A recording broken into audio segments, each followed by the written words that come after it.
Today I am going to continue the topic human male and female reproductive system. In the previous video, I discussed about the testes, the male reproductive system, and its hormone regulation in males. Today we are going to have on focus regarding female reproductive systems. The female reproductive system includes the following main points. Students are required to remember all these points in a similar fashion which has been described in the male reproductive system. Number 1 point is the female reproductive system has 5 major functions. Number 1, it produces and transports the female gametes. Number 2, it receives the sperm, the male. And number 3, it provides a site for fertilization. Number 4, it supports, protects, and nourishes the development of fertilized egg, embryo, and fetus. Number 5, it provides a birth canal for the newborn infant. Next point, in addition to these reproductive functions, the female produces milk from mammary gland to nourish the newborn child. The primary organs that accomplish the task are a pair of ovaries, a pair of uterine tubes, oviducts or fallopian tubes, uterus, and the vagina. The ovaries. Let us have a look at the structure of the ovaries. The paired ovaries produces an egg each month. Ovaries lie on the lateral wall of the upper pelvic cavity and are held in position by supportive ligaments. Each ovary is covered with a layer of germinal epithelium. Within this covering, there are small sac-like structures called ovarian follicles. These follicles pass through different stages of development: primary follicles, secondary follicles, and Graafian follicles. The small primary follicles consist of a single layer of cells and contain an immature ovum. The follicle cells support and protect the developing ovum and also produce the hormone known as estrogen, which maintains a woman's secondary sex characteristics.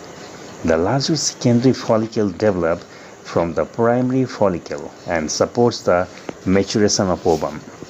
This next stage is the Graafian follicle, which has several layers of cells and a fluid-filled cavity surrounding the developing ovum. The immature ovum released from the Graafian follicle is called ovulation. Ovulation occurs about once a month. After ovulation, the follicle structure changes into a hormone-secreting structure known as corpus luteum. Before degrading, the development of the follicles and the release of an immature ovum at ovulation are both initiated and controlled by follicle-stimulating hormone and luteinizing hormone from the pituitary gland. The ovum will become completely mature only if it is fertilized by a sperm. At the time of birth, a female baby has about 55 like primary oocytes. During her life, she will make no more. Most of them will degenerate before puberty. Only about 500 will develop sufficiently to be released by ovulation.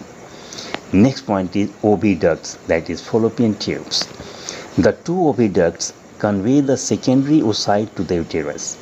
One end of each tube connects to the uterus, while the other end forms a funnel-shaped structure called fimbriae, hangs loosely over the ovary. Fertilization usually occurs in the upper third of the fallopian tube. Next is uterus. The uterus is a hollow pear-shaped muscular organ where the fertilized ovum grows and develops. It is partly covered by peritoneum and the cavity is lined by endometrium. The uterus consists of 3 areas: the body, expanded upper portion, the thalamus, constricted central portion, and the cervix. The wall of the uterus contains 3 distinct layers. The outer thin covering peritoneum is actually a continuation of the peritoneal membrane. The middle thick layer, myotrium, contains a smooth muscles. The inner lining, called endometrium, contains abundant blood vessels and glands to nourish and protect the embryo. If fertilization occurs, the early embryo burrows into the layer through a process called implantation. If fertilization and implantation do not occur, portions of this layer are shed and replaced on a monthly basis during the menstrual cycle. Next point is vagina. Vagina is a flexible muscular tube extending from the cervix to the body's exterior. The female genitalia are collectively called the vulva. The vulva includes two sets of fleshy folds called labia, the mons pubis and the clitoris. Hormonal regulation in females. In this heading, we will look into the matter of hormonal regulation in females. Mature female produces two sex hormones, estrogen and progesterone. Both these hormones are produced in the ovary by the specialized cells. During puberty, the anterior pituitary begins releasing luteinizing hormone and follicle stimulating hormone together. Luteinizing and FSH stimulates the ovaries to produce estrogen and progesterone. Estrogen is responsible for the development of secondary sexual characteristics and for cyclic changes in the vaginal epithelium and endothelium of the uterus. Estrogen is also responsible for contour changes in the pelvis and the distribution of fat under the skin. Progesterone is a steroid hormone produced by the corpus luteum and placenta. Progesterone is responsible for the change in uterine endometrium in the second half of the menstruation cycle, preparatory for the implantation of the blastocyst, development of maternal placenta, and implantation and development of mammary glands. Let us have a look at the menstrual cycle. What happens in the menstrual cycle? Point by point, we will discuss this matter into the following heads. Number 1. During their reproductive years, women experience monthly cycles of changes in their ovaries and uterus. The menstrual cycle is the periodically recurrent series of changes and occurring in the uterus and the associated sex organs. Number 2. The human menstrual cycle averages 28 days in length, measured from beginning of the menstruation. Number 3. These are actually two developing overlapping cycles that cover about 28 days, the ovarian cycle and the uterine cycle. The cycle begins at puberty. The ovarian and uterine cycles are collectively called menstrual cycle. Have a look at the ovarian cycle. The ovaries of adolescent and adult women alternate between two phases, each lasting roughly 2 weeks. Days 1 through 14 are the follicular phase, which is initiated by the release of follicle-stimulating hormone from the anterior pituitary. During this phase, a primary oocyte begins the process of meiosis. While it is growing, the follicle secretes estrogen and a smaller quantity of progesterone into the blood. By day 14, a Graafian follicle has matured and pushed up against the ovary surface. The fetal phase, the luteal phase, begins at around day 14, when a surge in luteinizing hormone released by the anterior pituitary causes a rupture of Graafian follicle and ovulation.